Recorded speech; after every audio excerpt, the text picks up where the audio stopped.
Hello，大家好，我是议员，我已经从越南那边回来了。那在越南那边呢，已经有拍了一些 vlog，然后也是有拍了一些线下见面会的影片，目前还在剪辑当中，之后会再做成影片分享给大家看。今天主要的内容就是分享线下见面会策划有说到的一些东西。那其实我看到官方都已经有分享了一些资讯，像是全新的骑兵统帅速步台。在我昨天的影片也是有分享了他的技能还有个人的看法，之后也会有新的副本勇者试炼场。这个活动就是10几位玩家互相之间战斗看谁能够打赢就可以获得奖励。那其实这个活动呢，有很大可能就是看自己的装备，也就是说如果你的装备军器够好的话，有可能可以获得胜利。但是在画面上你们可以看到这个通知，就是这位玩家他已经连续击杀了多少次，就是说这个活动或许是以时间限制，就是看最后谁能够击杀更多，谁就可以获得胜利。同时各位也可以看到在旁边有一大堆的符文，有可能拿了符文之后会有额外的提升，然后还有箱子拿了之后可能会有一些神秘的技能之类的。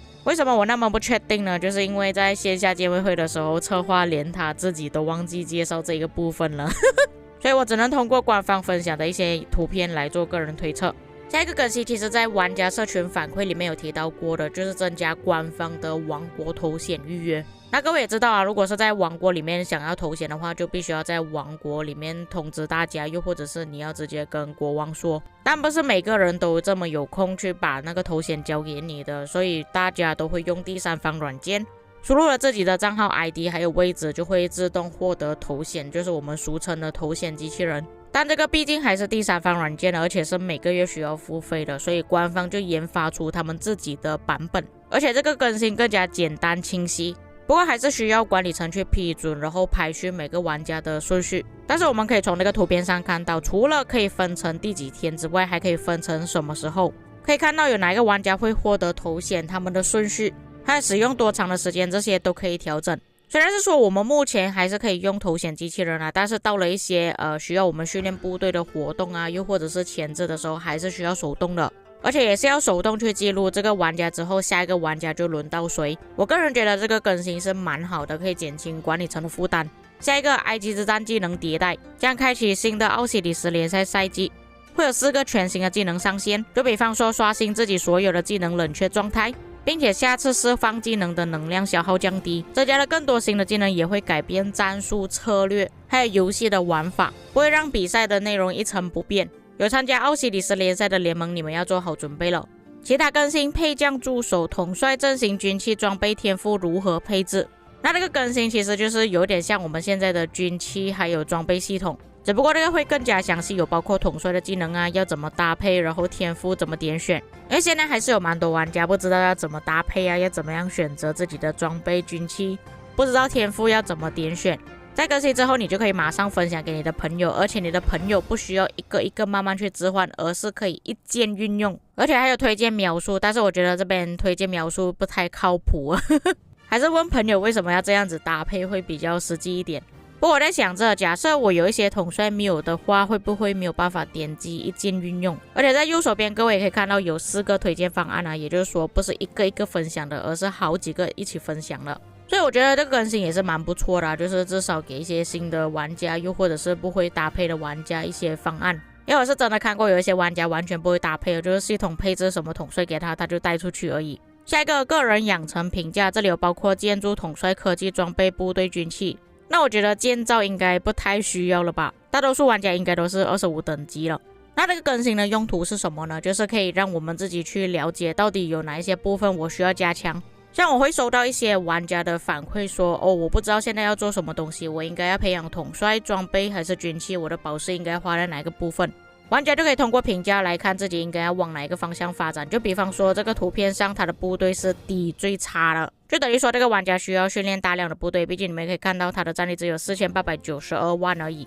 还有他的科技也似乎不是很好，这个应该是有包括水晶科技，又或者是他自己本身的科技，不过我觉得有加入水晶科技的可能性会比较高一点。这样你们就可以知道自己应该要往哪一个方向去发展，还有给予整体的评价，还有说你已经超越了多少位玩家。不过我还是会比较担心一点会不会有玩家会觉得很焦虑毕竟有了这个评估之后，就会觉得说我的账号很烂，我花了这么多钱时间在这个账号上面，但是我的账号评价居然是1D，这样子会觉得很失落，所以我也是蛮担心这一点的。下一个王国号角，你们可以理解为像世界大喇叭，或许是一个道具来的，在你们使用了之后，就会告诉整个伺服器的人一些消息。像你们画面上所看到的，就是策划祝福各位新年快乐，然后旁边就会有一些特效跑出来。那说实话，这个更新对于游戏的内容没有什么太大的提升主要就是一个特效之类的。以上就是官方有公布的一些消息，接下来是没有公布的，只有在线下见面会才知道的一些消息。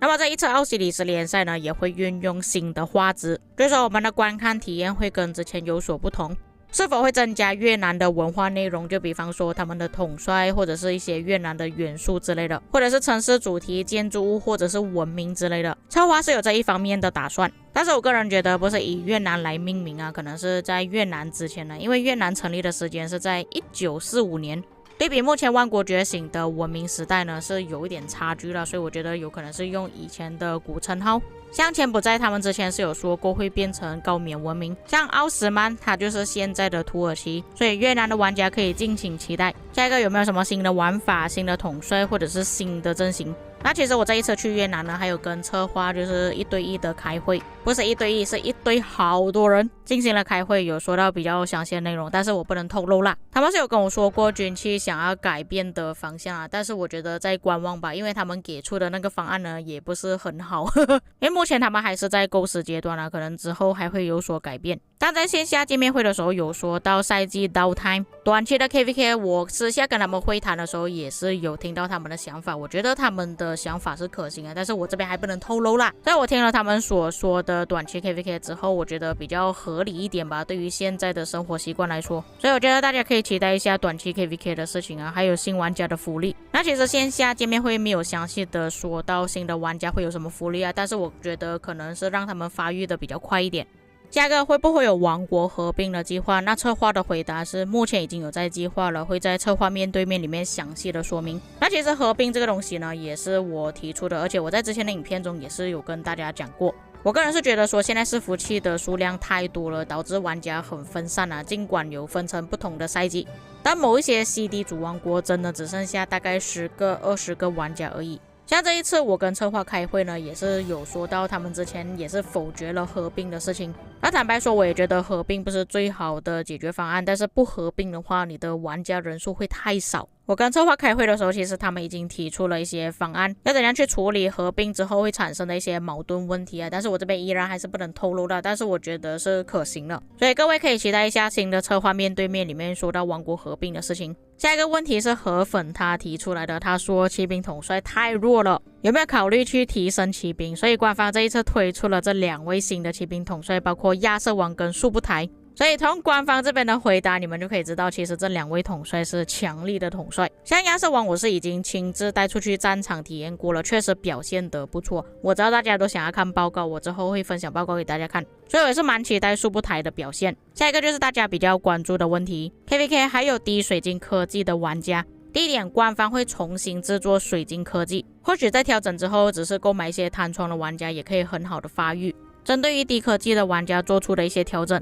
但策划也是没有详细的说明他们之后会怎样去调整所以我们也只能等后续的公告，看调整之后会不会对于一些低氪金玩家或者是一些低水晶科技的玩家更加友善。下一个，对于回归玩家有没有什么福利？那现在也是在进行中了，所以我觉得这个也不是什么新鲜事情就包括统帅重置，邀请一些老玩家回来也是可以获得一些奖励。下一个，有没有考虑国服和国际服跨伺服器的练习赛？官方回答暂时没有考虑。下一个是关于新伺服器移民的问题，也就是我们俗称的押宝。现在有不少的玩家利用押宝的机制去欺负新玩家，所以官方会重新评估这个关于新手移民的事情，会不会再提升移动设备玩家的操作体验。这个我跟策划开会的时候也是提到这一点毕竟各位也知道这个赛季呢，原本我是使用 iPad 也转换过去用电脑了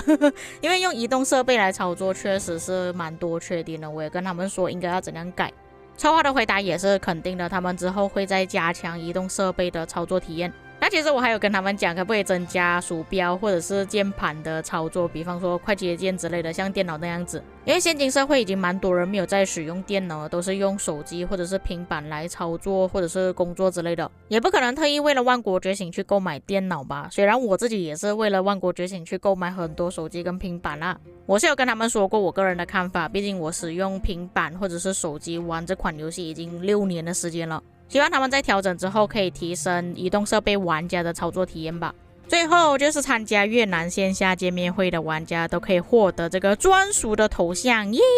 而且这个头像的越南风格很强烈啊，就是有包括帽子啊、当地的特色美食啊、摩托车、地标建筑物之类的，我觉得这个设计还蛮不错的。以上就是这一次越南线下见面会的一些未来更新还有计划的爆料，至于各位在看了之后有什么感想呢？可以在评论区留下你们的看法，我们下个影片再见。